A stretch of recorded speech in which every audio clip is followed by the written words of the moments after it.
Hello everyone and welcome. I'm excited to kick off today's presentation on a fascinating topic, the steam turbine. This is the cover slide, so I'll keep it brief.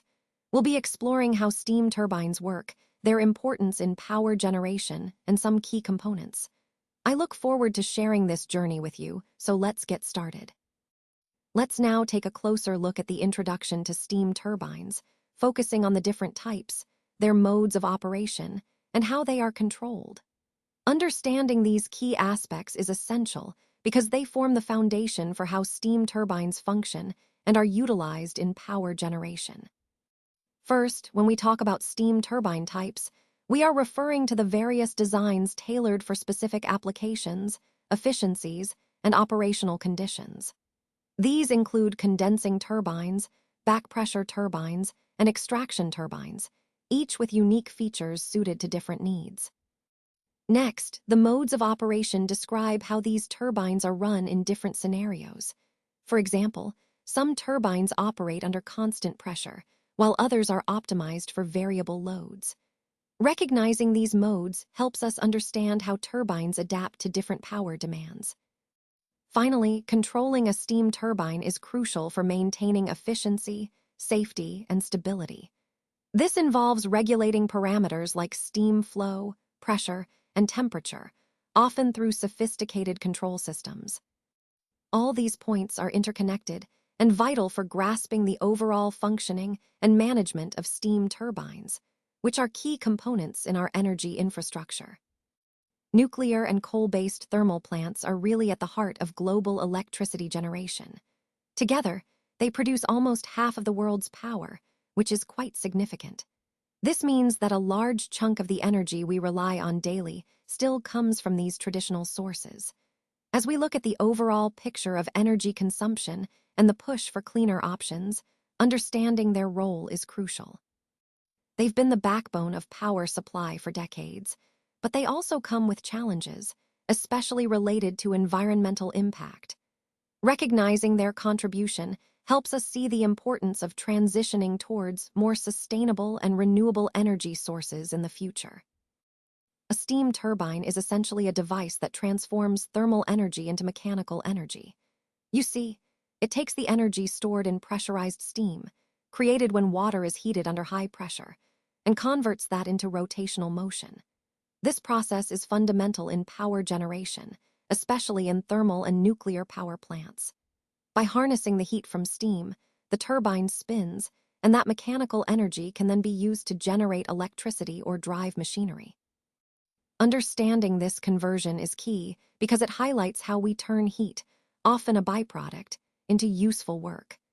Throughout this presentation, we'll see how this principle is at the heart of many energy systems around the world. When the high-energy fluid passes over this airfoil, it interacts with its shape in a very interesting way. The shape of the airfoil is designed to create a pressure difference on its surfaces.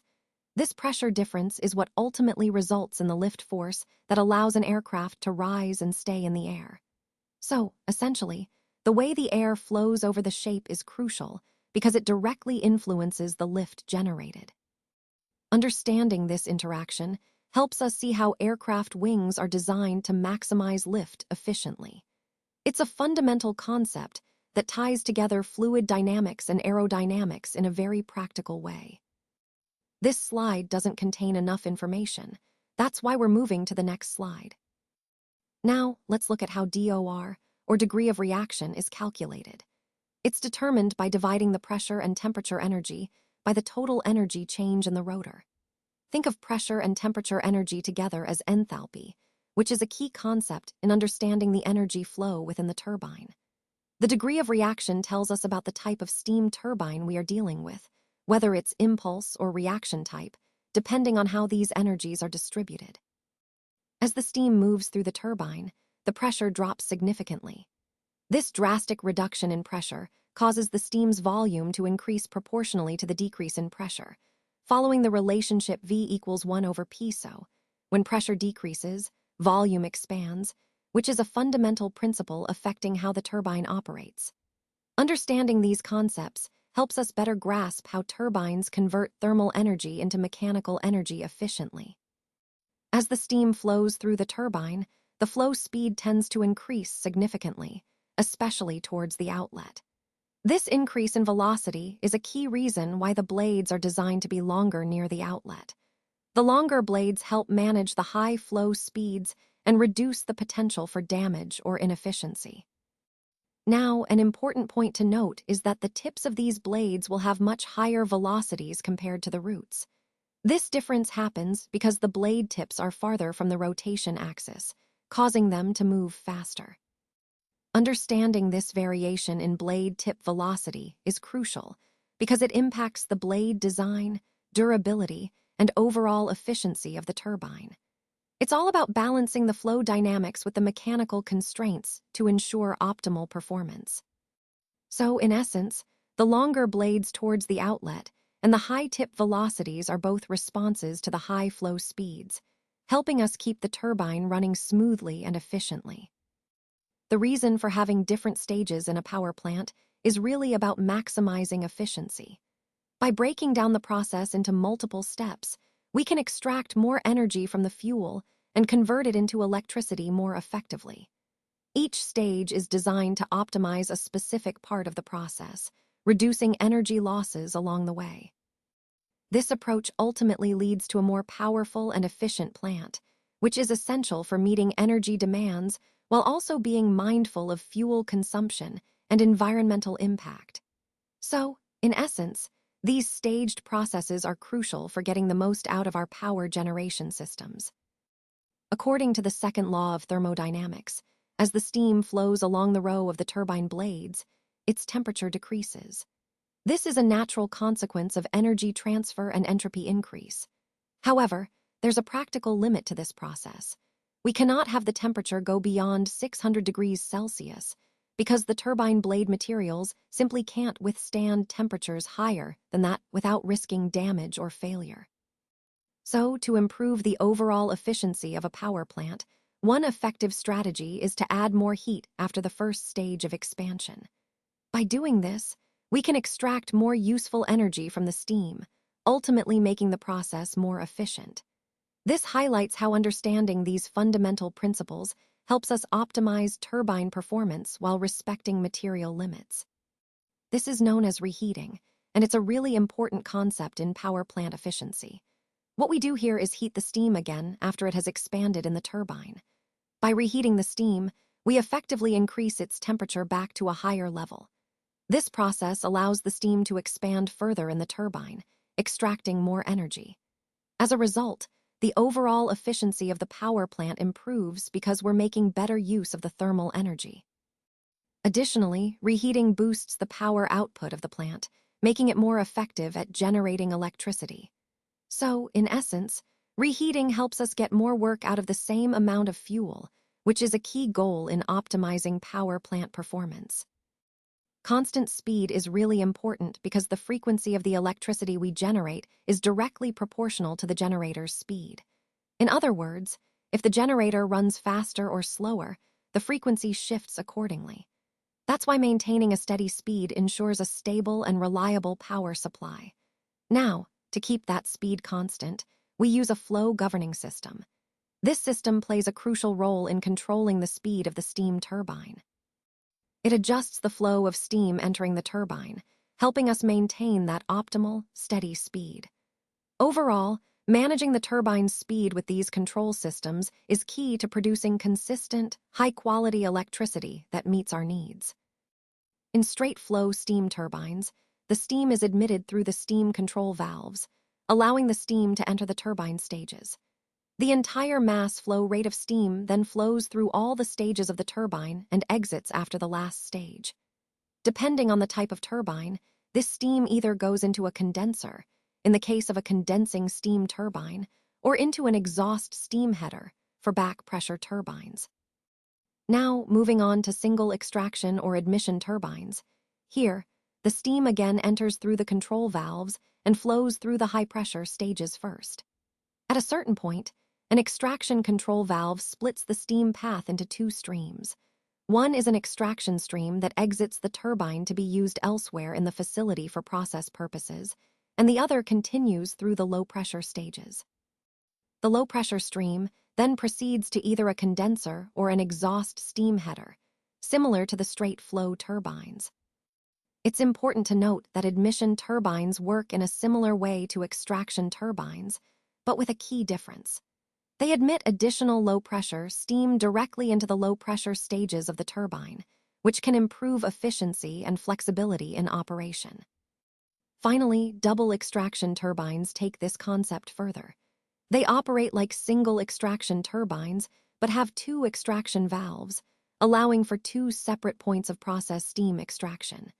This setup provides even more control and efficiency in managing steam for various process requirements. Overall, these different turbine types enable plants to optimize how they utilize steam, balancing power generation with process needs, and enhancing overall efficiency. Let's take a closer look at the turbine control philosophy. The modern digital turbine control system, or TCS, is designed to manage the main steam flow to the steam turbine under all operational conditions. It does this by controlling key components like the turbine throttle, governor, admission, and extraction control valves. Essentially, it ensures the turbine operates smoothly and efficiently across different loads and scenarios. The control functions are carried out through sophisticated electronic systems, which can be either simplex or redundant for added reliability. These are embedded within the TCS software and hardware, and they work together through servo coil actuators that move the valves precisely where needed. Now, the key features of the TCS system include several critical control points. First, there's speed control, which maintains the turbine's rotational speed within desired limits. Then, we have inlet or admission pressure control, which uses a two-channel setup to handle different modes: initial pressure control during boiler follow and limit pressure during turbine follow modes. Next is load control. This can be managed in a few ways, either through a load setpoint command from the distributed control system or by taking MW input directly into the system. It can also be configured to operate independently, functioning as either a MW control or a speed droop control, depending on operational needs. We also consider turbine stress influence, which helps prevent excessive mechanical stress, and frequency influence, which ensures the turbine responds appropriately to grid frequency changes. The system accounts for ADS or automatic dispatch system influences as well, integrating with broader power system controls. Finally, valve lift control plays a vital role, adjusting the valve openings to regulate steam flow precisely. All these features work together to optimize turbine performance, protect the equipment, and ensure reliable power generation, tying back to our overall theme of effective and efficient turbine control. Let's take a closer look at the different modes of operation. In this slide, we explore how systems can function under various conditions. The key point here is that understanding these modes helps us optimize performance and ensure reliability. Different modes are designed to adapt to specific scenarios, whether it's normal operation, fault conditions, or maintenance. Recognizing these modes allows us to better troubleshoot and maintain the system effectively. As we connect this to the overall theme, it's about creating resilient and adaptable systems that can handle a range of situations smoothly. So, understanding these modes is fundamental to designing and managing robust operations. This slide doesn't contain enough information. That's why we're moving to the next slide. This slide doesn't contain enough information. That's why we're moving to the next slide. This slide doesn't contain enough information. That's why we're moving to the next slide. This slide doesn't contain enough information. That's why we're moving to the next slide. This slide doesn't contain enough information. That's why we're moving to the next slide. Let's take a closer look at the warm-up timers. These timers are reset when we're in ready to start mode, and they start counting once specific conditions are met. The first one, the idle speed warm-up timer, begins when the turbine actual speed hits 700 RPM. At this point, controlling the speed at exactly 700 RPM is crucial, and that's managed by the TTV action from the operator. By this stage, the governor valve should be fully open to allow smooth acceleration. Now, this timer stops if the speed drops below 650 RPM or goes above 750 RPM. This range ensures we're staying close to the desired idle speed without going too far off. Moving on, the second idle speed warm-up timer kicks in once the turbine reaches 1000 RPM. Similar to before, the timer stops if the speed dips below 950 RPM or exceeds 1050 RPM. Controlling the turbine at this stage is done by the ITCC, and again, the governor valve should be fully open. It's important to note that these timers are purely for indication. They don't lock or control the sequence, they just help us monitor the warm-up process. Overall, these timers assist us in ensuring the turbine reaches and maintains proper idle speeds safely during warm-up, which is a key part of the overall startup sequence. Now let's talk about Mode 0, which is the shutdown mode. This mode is activated when certain conditions are met, indicating that the turbine needs to be safely shut down. One key trigger is if any trip occurs, or if we're in Mode 1 and the start permissive is lost. Once we're in shutdown mode, several actions happen automatically to ensure safety. First, the shutdown timer begins counting. This helps us track how long we've been in this state.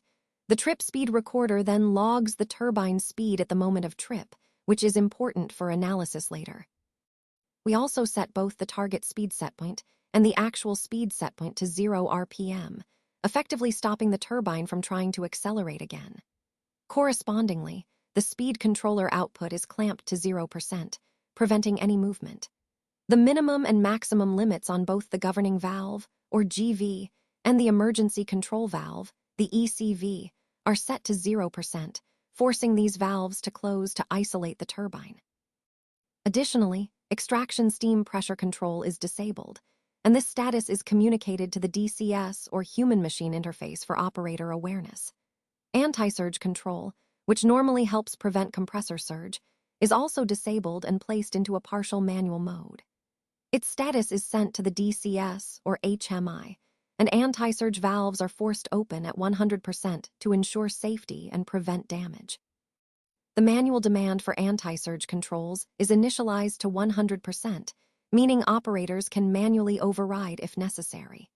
All turbine trip SOVs, or shut-off valves, are de-energized, which is a trip condition in itself. It's important to note that anti-surge controls can be switched to full manual mode if needed, but only when turbine speed drops below 50 RPM. When a trip occurs, a common trip indication is sent to the LGB, ESD, DCS, and HMI systems to alert operators. The system also keeps a record of the trip conditions using a trip latch. These trip conditions can be cleared only when the reset button is pressed.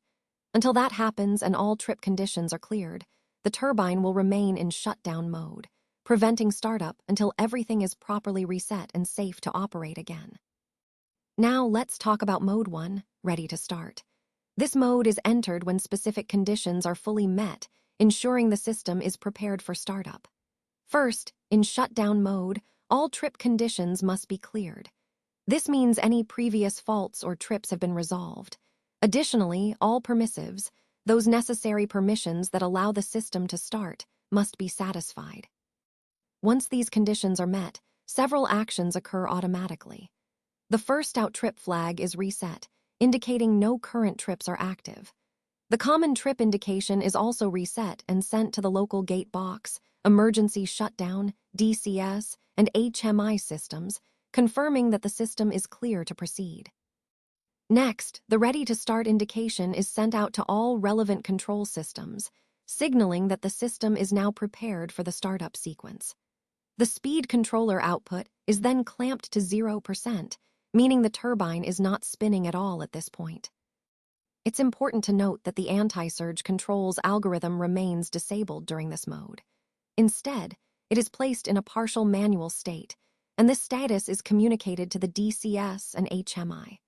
The anti-surge valves, specifically FV3151 and FV3152, are forced to open fully at 100%.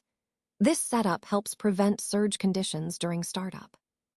The manual demand for anti-surge is initialized to 100%, ensuring the system is ready to respond manually if needed.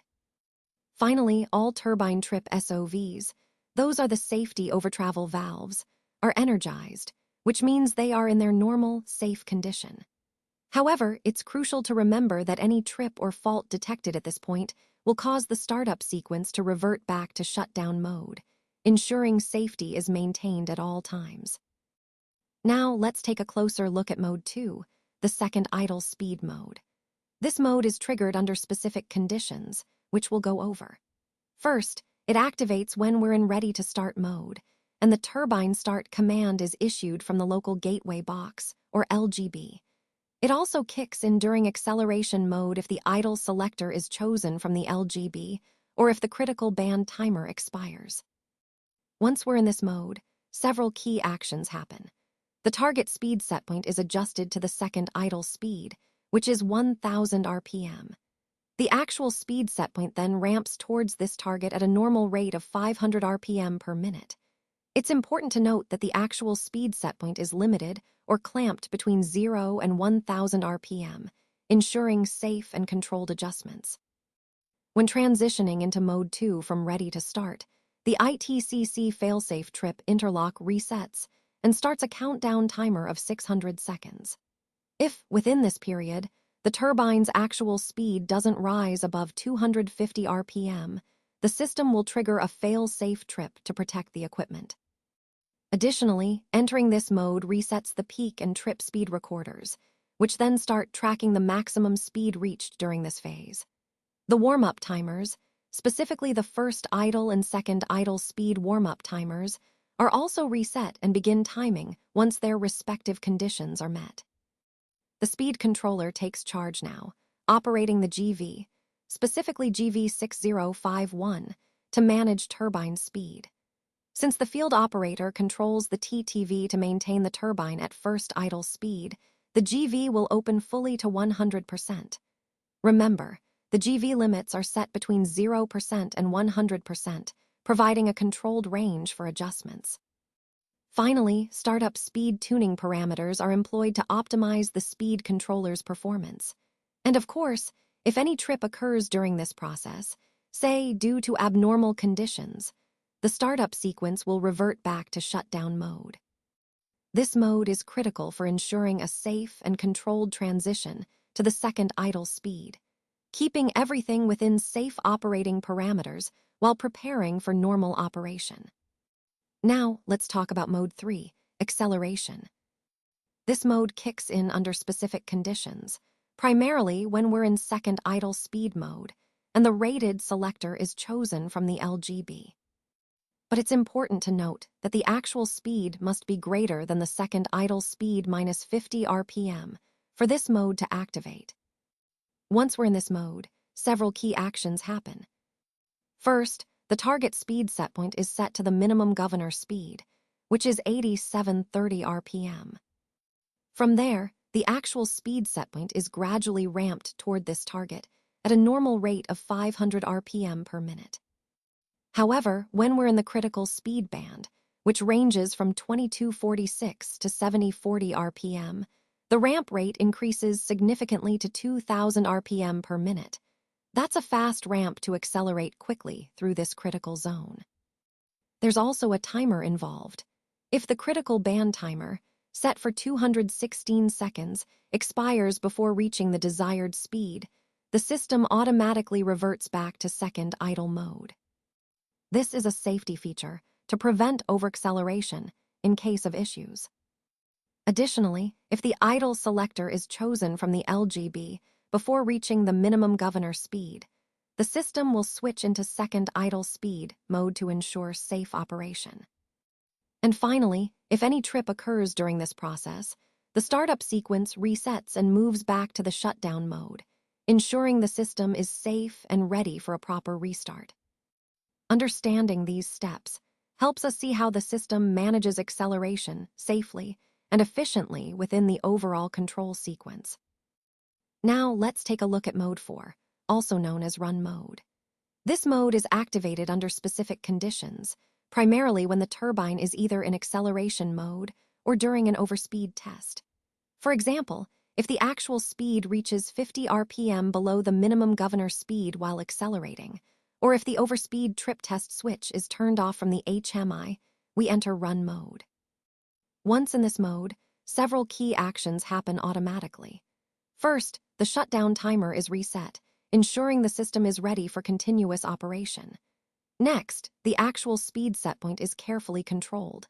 It is clamped between the minimum governor speed, which is 8730 RPM, and the maximum of 10,784 RPM. This helps maintain safe and stable turbine operation. During run mode, the turbine speed can also be adjusted manually through the DCS or HMI using the manual speed control. The operator has the ability to raise or lower the turbine speed at a normal ramp rate of 500 RPM per minute using the dedicated turbine speed setpoint raise-lower buttons. Additionally, extraction steam pressure control can be enabled or disabled as needed. This is done via the extraction valve minimum limit raise-lower push button from DCS or HMI. To enable extraction steam pressure control, the operator pushes the extraction valve minimum limit lower command. This causes the extraction valve's minimum limit to ramp down at a rate of 1% per second until it reaches 0. When it hits 0, the extraction steam pressure controller switches to automatic mode, taking over control using the ECV and GV, and the status is communicated back to DCS or HMI. It's important to note that the extraction valve minimum limit can continue ramping down to 0, granting full control range for the valve, or it can stay as a limiter if not fully ramped down. When in auto mode, the extraction pressure setpoint can be adjusted through commands from DCS or HMI, giving the operator flexibility to control conditions as needed. To disable the extraction steam pressure control, the operator pushes the extraction valve minimum limit raise command from DCS or HMI, ramping the limit back up to 100% at 1% per second. Once it reaches 100%, the system switches back to manual mode, and automatic pressure control is disabled. Understanding these controls and their sequence is vital to maintaining safe and efficient turbine operation, fitting into our overall goal of seamless system management. Now, let's take a closer look at the surge control system. When it's enabled, all the anti-surge controllers will automatically initialize to what's called partial manual mode. This setup allows the operator to choose between auto or partial manual modes directly from the DCS or HMI, giving flexibility in how the system is managed. If you'd like detailed instructions on this, refer to section 6214. Moving on, the system also provides the capability to perform overspeed trip tests, such as EOSD and 23OSD, right from the HMI. These tests are crucial for verifying the turbine's safety features. Additionally, there's a specific test function available for the turbine trip SOV, again, accessible from the HMI, so operators can ensure everything is functioning correctly. It's important to remember that if any trip occurs during these tests or operation, the entire startup sequence will automatically revert to shutdown mode. This safety feature helps protect the equipment and personnel. Overall, these controls and test functions are vital for maintaining safe, reliable turbine operation, aligning with our overarching goal of ensuring operational integrity and safety at every step. Now, let's talk about Mode 5 overspeed test. This mode is activated under specific conditions, so it's important to understand what triggers it. First, you need to be in run mode, and either the EOSD or 23OSD test must be selected from the HMI.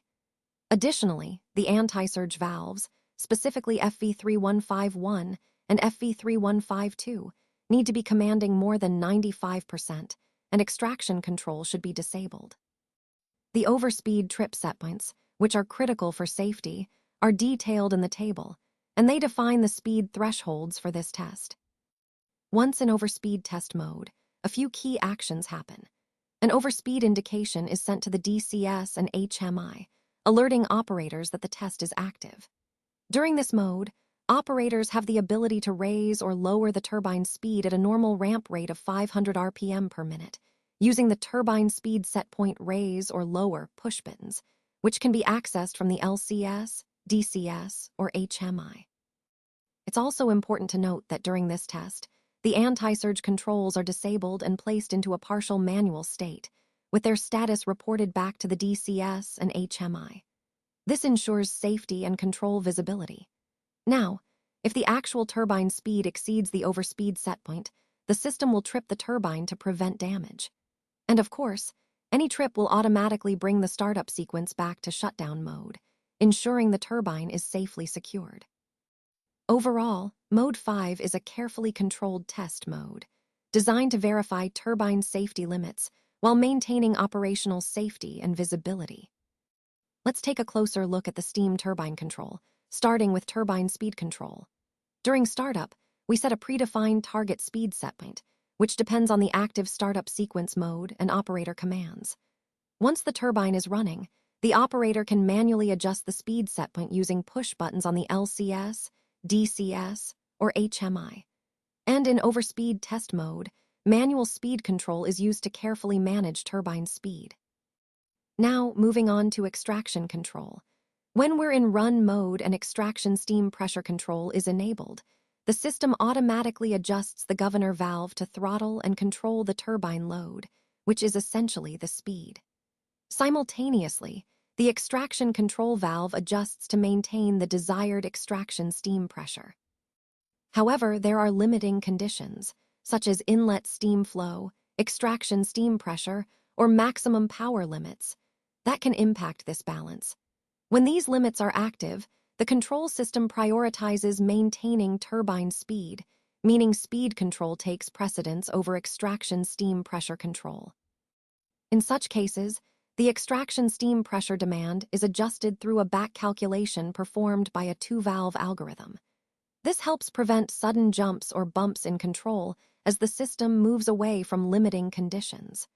Remember, since the extraction steam pressure controller is located in the ITCC, the output tracking is managed internally there. Finally, to ensure process stability, a two-valve coordination function manages the actions of the valves. This coordination minimizes the interaction between individual valve movements, allowing for more stable and dynamic tuning of both the speed and extraction steam pressure control loops. This integrated approach helps us maintain smooth operation across various conditions. Now, let's talk about the anti-surge control and its crucial role in protecting our compressor. Its main function is to make sure there's enough flow for the current operating conditions, which helps prevent surge. It does this by using a series of equations and real-time inputs to calculate the optimal operating point. This way, it can adjust parameters dynamically and keep the system stable. The anti-surge controller isn't just about avoiding surge. It also has several features designed to protect the compressor from damage and to prevent upsetting the overall process. These features help maintain safe operation, ensuring the compressor runs smoothly and efficiently under varying conditions. In essence, it acts like a smart guardian, constantly monitoring and adjusting to keep everything within safe limits. This is vital for overall system reliability and performance, especially as part of our broader goal to optimize operations and prevent costly failures.